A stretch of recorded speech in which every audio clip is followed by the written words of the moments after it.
સુરત પ્રાથમિક શાળાના આચાર્યના વિદેશ પ્રવાસ અંગે મોટો ખુલાસો થયો છે. શિક્ષણ વિભાગને જાણ કર્યા વગર એક કે બે નહીં 33 વખત દુબઈ પ્રવાસે ગયાનું સામે આવ્યું છે. આ અંગે શિક્ષણ મંત્રી પ્રફુલ પાનસેરિયાનું નિવેદન સામે આવ્યું છે. સુરત નગર પ્રાથમિક શિક્ષણ સમિતિ સંચાલિત અમરોલીની સ્નેહ રશ્મિ શાળા ક્રમાંક 285ના આચાર્ય સંજય પટેલને રાજ્ય સરકારે તાત્કાલિક અસરથી સસ્પેન્ડ કરવામાં આવ્યા છે.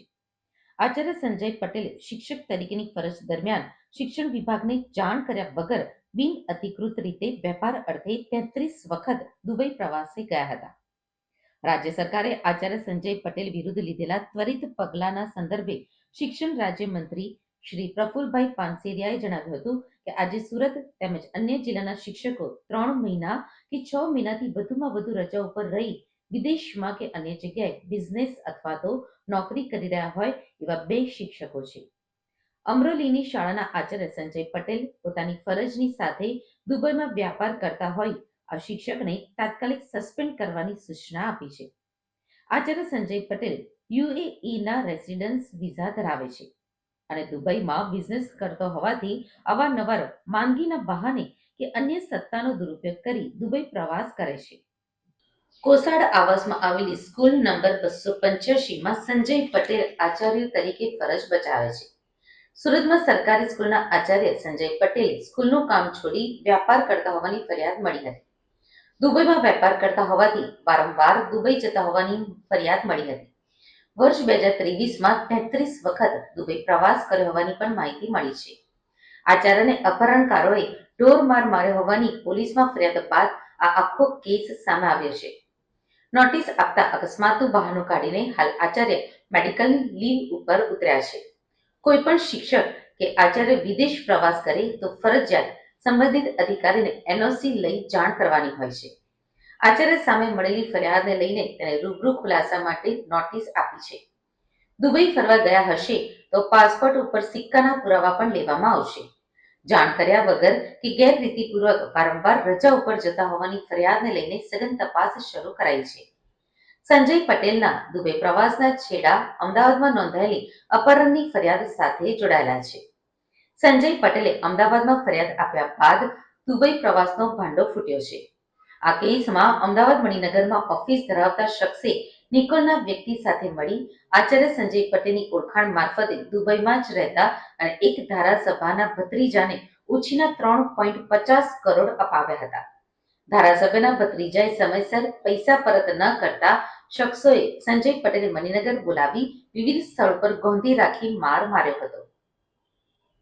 નમસ્તે. આજે સુરતમાં અને અન્ય વિસ્તારની અંદર જે શિક્ષકો વધુમાં વધુ રજા પાડી 3 મહિનાના 6 મહિનાની રજાઓ પાડીને વિદેશ જઈ ત્યાં જોબ કરે, ત્યાં બિઝનેસ કરે, આવા જૂજ ઉદાહરણો છે. લાખો શિક્ષકો ગુજરાતમાં છે. બધા જ લોકો બહુ સરસ રીતે પોતાનું કર્તવ્યને નિભાવી રહ્યા, પણ આખા સુરતની અંદર 2 જ શિક્ષકો આવા મળ્યા છે. એનો મિનિંગ એવો નથી કે દરેક શિક્ષકો આવા છે.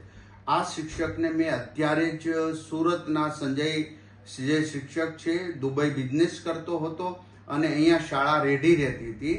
એ કાયદાનો દુરુપયોગ કરી, પોતાને મળેલા હકને દુરુપયોગ કરી, છટકબારી શોધીને આ લોકો આ રીતનું એક ભ્રષ્ટાચાર ઉપરનું એક સ્ટેપ છે. કારણ કે બાળકના વિદ્યાર્થીના શિક્ષણ ઉપર આની અસર થતી, તો એને સસ્પેન્ડ કરી દઈએ છીએ. આખા વર્ષ દરમિયાન અમે જે અભિયાન ઉપાડ્યું હતું એમાં કુલ 60 આવા લોકો નીકળ્યા હતા જે વિદેશ જતા હતા. એ તમામને બરતરફ કરી દેવાની ત્યારે પણ સૂચના આપી હતી ને હજી ગુજરાતની અંદર આની દરેક જિલ્લા શિક્ષણ અધિકારીઓને તપાસ સોંપી દીધી છે. લગભગ સંપૂર્ણપણે કોઈ જિલ્લાની અંદર આવું હવે બાકી નથી.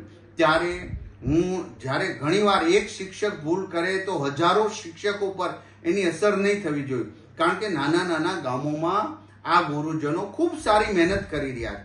એમને પણ હું અભિનંદન આપું છું. અને આવો એકાલ દોકલ જે પોતાના સ્વાર્થ માટે તમામ વસ્તુ નેવે મૂકે છે, ગરીબ બાળકોના શિક્ષણ અને સારામાં સારા પગાર લઈને જો આવું કરતા હોય તો એને માફ કરી ન શકાય. અને જો એને રજાના પગાર લીધા હશે તો અમે એના પાસેથી વસૂલીશું.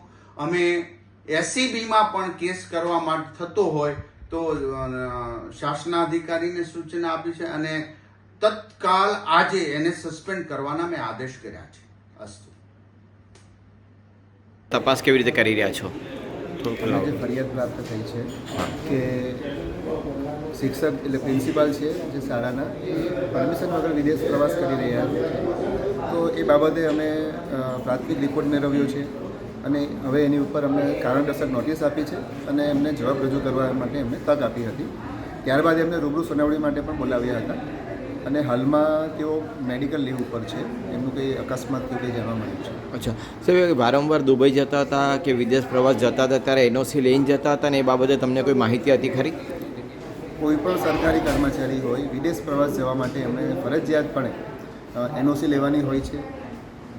આ કિસ્સામાં એમણે એનઓસી મેળવેલ છે કે નથી મેળવેલ એની તપાસ ચાલી રહી છે. પુરાવો એકત્રિત કરવામાં આવેલ છે અને તપાસની બાબત હોય એટલે હાલમાં વધુ તમને જણાવી નહીં શકું, પણ ટૂંક સમયમાં આ તપાસ પૂર્ણ થશે અને નિયમ અનુસાર જે કંઈ પણ શિક્ષાત્મક કાર્યવાહી કરવાની